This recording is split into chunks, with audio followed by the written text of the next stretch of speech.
Welcome to a short video from Charis Ministries.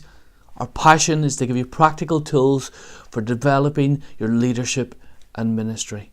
We focus on training, equipping and developing for ministry. Our starting point today is this idea of growth. If you've been involved in Christian leadership or ministry for any length of time, then you'll have thought about it, you'll have prayed about it, you'll have worked towards it.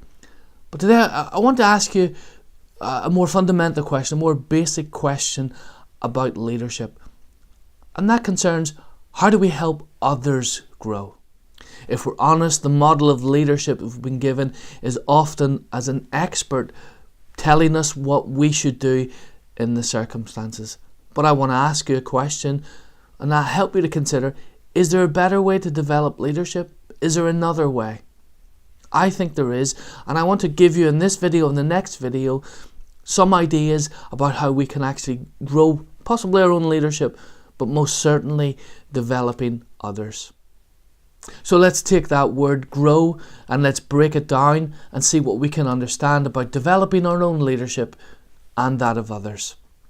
So the first letter of grow is G. G stands for goals.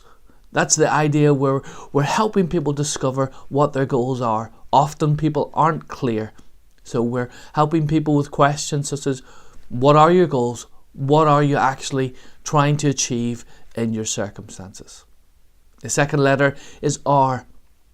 R stands for reality. This is where we're helping people discover for themselves what is the reality of the situation, what is currently happening, maybe what's encouraging, it may be what's challenging, it may even be asking how they're doing with God. We'll develop those questions more in the next video. The third letter is letter O. O stands for options. This is where we're helping people think for themselves and discover what the best options might be given the reality of their circumstances, given the goals that they're heading towards. The final letter is the letter W. W stands for will. And this is the most fundamental, the most important bit, because often people will know answers, they will be able to discover for themselves, but the actual follow through of getting into action is often the most difficult bit. So here you're encouraging them to say, what will you do? What will you commit to doing? How will you actually follow through in what we've talked about today? If you enjoyed this session, then please watch our other videos on the channel. Feel free to have a look at the website, and of course all our contact details will be coming on screen for you in a moment.